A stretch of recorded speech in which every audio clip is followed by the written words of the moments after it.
డోర్‌వేకి స్వాగతం. ఏ manual to self. సూచనలు లేదా సమాచారాన్నందించే స్వీయ శోధన సాధనం. సో, ఈ కంప్లీట్ ప్రపంచంలో రకరకాల నాగరికతలు, రకరకాల ఫిలాసఫీలు, రకరకాల రిలిజియన్సు వీటన్నిటికి ఓవరాల్‌గా ఒకే ఫ్రేమ్ ఫార్మ్ చేయడానికి ట్రై చేస్తున్నామనమాట. సో దట్ మనకేదైతే కంటికి కనబడే డిఫరెన్సెస్ ఉన్నాయో, డౌట్లున్నాయో, ఈ ఫ్రేమ్‌వర్క్‌లోంచి వాటికి సమాధానాలు మనం పొందే అవకాశం ఉంటుంది. సో,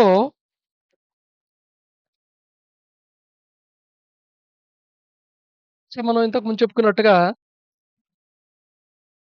ఇనిషియల్‌గా హ్యూమన్స్ ఒక సొసైటీ యానిమలిస్టిక్ నేచర్‌లో ఉంది. అంటే ఇన్‌స్టంట్ బేస్‌గానే వాళ్ళ సొసైటీ ఉంది. అంటే ఇన్‌స్టంట్ బేస్‌గానే వాళ్ళ యాక్టివిటీస్ ఉన్నాయి.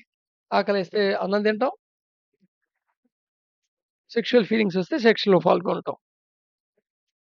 పక్కవాడిది లాక్కోవటం, పక్కవాడిని చంపటం, తన సర్వైవల్ కోసం ఏదైనా చేసేయటం. సో, దీంట్లోనే సామూహికంగా ఉంటే ఉన్న అడ్వాంటేజెస్ గురించి తెలుసుకున్నారు కాబట్టి యానిమలిస్టిక్ నేచర్‌గా ఉన్న సమూహంగా ఉండేవాళ్ళు. అంతర్గతంగా కొన్ని తేడాలున్నా సమూహం ఉండేవాళ్ళు. ఇలా సమూహానికి, సమూహానికి మధ్య కూడా క్లాషెస్ నడుస్తూ ఉండేది. ఓవరాల్‌గా ఆ టైంలో ప్రతి మనిషి ఫీల్ అవుతుంది ఏంటి అంటే హ్యాపీ కావాలి. కానీ సఫరింగే కనబడుతోంది. సో, వాళ్ళకి మెయిన్‌గా ఏం కనబడుతోంది? ఫిజికల్ సఫరింగ్ కనబడుతోంది. అంటే ఎక్స్‌టర్నల్‌గా వస్తున్న సఫరింగ్ కనబడుతోంది. ఎక్స్‌టర్నల్‌గా వచ్చే సఫరింగు అంటే ఒకవాడు చంపడం గాని, ఓ జంతువు వచ్చి చంపడం గాని అలాగా. భాష డెవలప్ అయిన తర్వాత మననేమన్నా అంటే దాని ద్వారా వచ్చే సఫరింగు. ఆది భౌతిక సఫరింగ్ అని చెప్పుకున్నాంగా. ఆది భౌతిక బాధలు. ఈ ఆది భౌతిక సఫరింగ్ ఏదైతే ఉందో అంటే ఫిజికల్ అది మేనేజబుల్ ఓ రకంగా. అంతే గదా! సో, ఈ మేనేజబుల్ సఫరింగ్ ఏర్పడడానికి సొసైటీలో సఫరింగ్ నుండి ఆ సొసైటీలో బతుకుతున్న వాళ్ళందరూ సఫరింగ్ నుండి దూరంగా అవ్వటానికి, ఆ సొసైటీలో ఉన్న ఇండివిడ్యుయల్స్ అందరూ సఫరింగ్‌కి ఏది ఆది భౌతిక సఫరింగ్‌కి దూరంగా అవ్వటానికి సోషల్ స్ట్రక్చర్స్ ఫార్మ్ అయ్యాయి. లాంగ్వేజ్ స్ట్రక్చర్స్ ఫార్మ్ అయ్యాయి. మోరల్ స్ట్రక్చర్స్ ఫార్మ్ అయ్యాయి. కలెక్టర్ నియమాలను ఉల్లంఘించిన వాళ్ళకి పనిష్మెంట్ ఇవ్వడానికి జ్యుడిషియల్ స్ట్రక్చర్స్ ఫార్మ్ అయ్యాయి. వీటి మధ్య క్లాష్ వల్ల కొన్ని రివల్యూషనరీ స్ట్రక్చర్స్ ఫార్మ్ అయ్యాయి. ఇలాంటి స్ట్రక్చర్స్ ఒక ఇంటిగ్రేటెడ్‌గా సిస్టమ్ ఫార్మ్ అయింది. ఆ సిస్టమ్‌నే మనం నాగరికత లేదా సివిలైజేషన్ అంటూ ఉంటాం.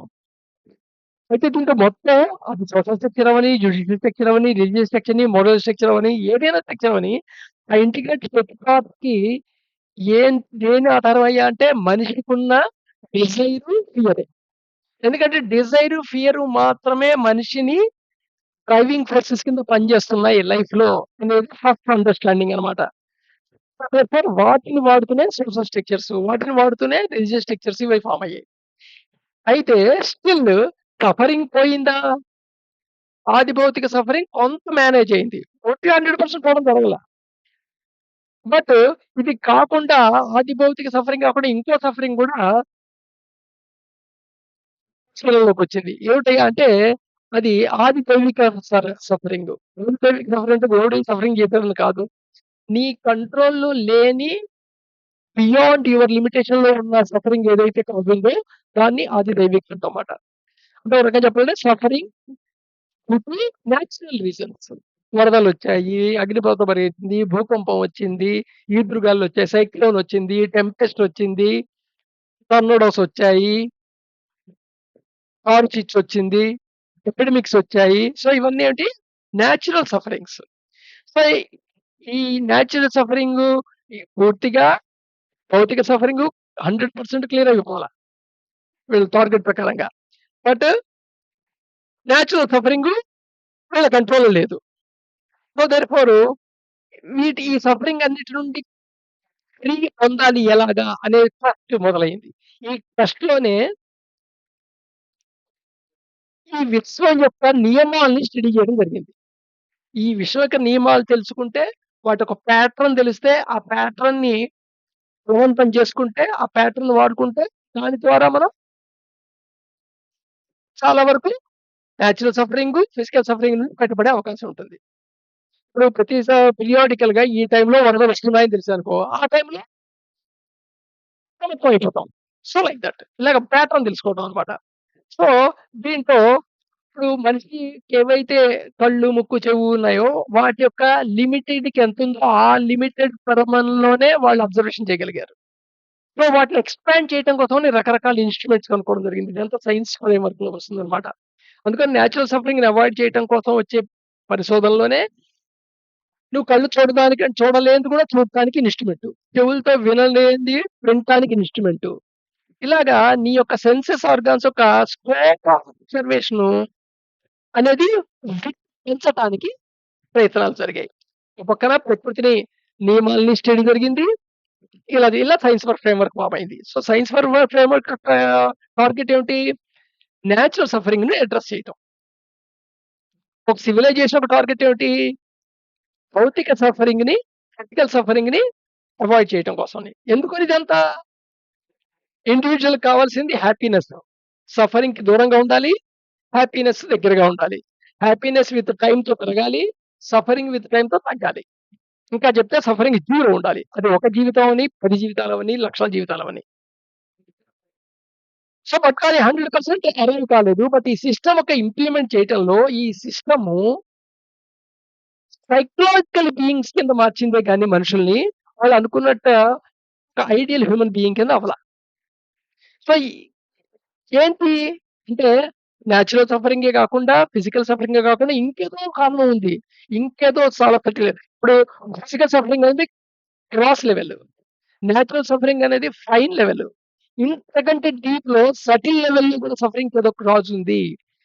దానికి వేరే ఫ్యాక్టర్స్ ఏమిటి? అనే దాని గురించి ఫస్ట్‌లో నుంచి బయటకొచ్చిందే స్పిరిచ్యువల్ సఫరింగ్‌ని అడ్రెస్ చేయాలనే ఉద్దేశ్యం. ఇలా అన్ని సఫరింగ్స్ నుండి మనిషిని ఫ్రీడమ్ పొందటం కోసమని సనాతన ధర్మం ఫార్మ్ అయింది. ఈ స్పిరిచ్యువల్ సఫరింగ్‌ని అడ్రెస్ చేయటంలో వచ్చిన వాటిని దర్శనాస్ అంటారు. దర్శన ఫ్రేమ్‌వర్క్‌లవి. దర్శన అనేవి ఫ్రేమ్‌వర్క్స్ అవి. 8 దర్శనాలున్నాయి. దాంట్లో 6ని ఆస్తిక దర్శనాలంటారు. మూడిటిని నాస్తిక దర్శనాలంటారు. ఇక్కడేంటే వేదాన్ని పూర్తిగా అథారిటేటివ్‌గా ప్రమాణంగా తీసుకునేవి 6. వేదంలో కొన్ని విషయాల్ని మాత్రమే ప్రమాణంగా తీసుకొని మిగతావి తీసుకోకుండా ఉన్నవి 3. ఏవైతే పూర్తిగా వేదాన్ని ప్రమాణం తీసుకోలేదో వాటిని నాస్తిక అంటారు. అస్సలు వేదాన్ని త్యజించినవి కాదు. ఈ విషయంలో కొంచెం క్లారిటీ ఉండాలి మనుషులకి. సో, ఈ దర్శనాలేవైతే ఉన్నాయో, ఈ దర్శనాలు ఒక ఫ్రేమ్‌వర్క్ అన్నమాట. దీంట్లో చూడటానికి అవేవో డిఫరెన్సెస్‌గా అనిపిస్తూ ఉంటాయి. నువ్వు డిఫరెన్సెస్ మీద ఫోకస్ చేస్తే డిఫరెన్సెస్ కనబడతాయి ఈ దర్శనాల మధ్య. లేదు సిమిలారిటీ మీద ఫోకస్ చేస్తే సిమిలారిటీస్ కనబడతాయి. అయితే ఈ దర్శనాలకు మధ్య సిమిలారిటీ ఉంది. డిఫరెన్సెస్ ఉన్నాయి. ప్రతి దర్శనానికి కొన్ని లక్షణాలుంటాయి. ఏమిటవి లక్షణాలు? అది దేని వి ఏ వేటి గురించి చెప్తుంటుంది? వేటి గురించి నాలెడ్జ్ ఇస్తుంది? ఏ ప్రమాణాలు వాడుతుంది? ఏ పద్ధతిలో ప్రపోజ్ చేస్తుంది? నెక్స్ట్ దానికో పరంపర ఉందా? సో, ఇవన్నీ దాంట్లోకొస్తాయి. ఈ లక్షణాలన్నీ ఉంటేనే దాన్ని దర్శనం అంటారు. లేకపోతే ప్రతివాడు చెప్పిన ఫ్రేమ్‌వర్క్ కల్లా దర్శనం అనరు.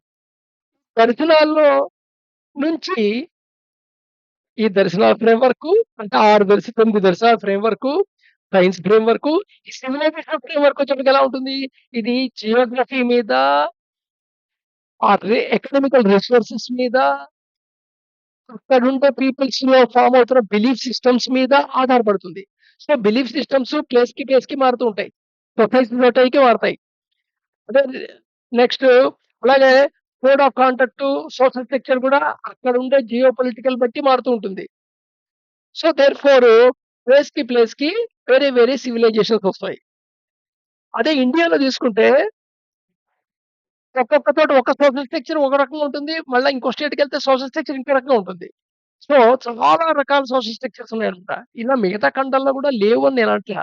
మిగతా ఖండాల్లో కూడా సోషల్ స్ట్రక్చర్స్ వేరే ఉన్నప్పటికీ, కానీ ఒక రకమైన సివిలైజేషన్‌కి ఇంకో సివిలైజేషన్‌కి మధ్య జరిగిన పోరాటంలో ఒక్కొక్కటి తుడిచిపెట్టుకుపోయాయి. బట్ ఇండియాలో యూనిక్యూనెస్ ఏమిటయ్యా అంటే సివిలైజేషను మధ్య క్లాష్ జరుగుతున్నా అవి 2 ఒకానొక స్టేజ్‌లో మిక్స్ అయిపోయేవి. మిక్స్ ఎందుకయిపోయావంటే ఇక్కడ వాటి స్పిరిచ్యువల్ సఫరింగ్‌ని కూడా అడ్రెస్ చేసే సిస్టమ్స్ ఉన్నాయి కాబట్టి. సో, ఈ సివిలైజేషన్ ఫ్రేమ్‌వర్కు, సైన్స్ ఫ్రేమ్‌వర్కు, దర్శనాల ఫ్రేమ్‌వర్కు, దర్శనాల్లో 9 రకాల దర్శనాలు, రకరకాల సివిలైజేషన్ ఒక కాంబినేషన్స్ మొత్తాన్ని హోల్‌సమ్‌గా మనం ఏమంటామంటే హిందూయిజం అంటాం. అందుకని హిందూయిజానికి ఒక ఫౌండర్ లేడు. ఒక బుక్ లేదు. ఒక పెద్ద లైబ్రరీయే ఉంది. ఒక ఫౌండర్ లేడు. సో, హిందూయిజాన్ని ఇంత వైడ్ స్కోప్‌లో అర్థం చేసుకోవాలి. అందుకని మనం కాంట్రోవర్సీస్ వెతుకుతుంటే కాంట్రడిక్షన్సే కనబడుతూ ఉంటాయి. తేడాలు. లేదు నువ్వు సిమిలారిటీస్ వెతుకుతుంటే సిమిలారిటీస్ కనబడుతూ ఉంటాయి. రేపు మళ్ళా చూద్దాం.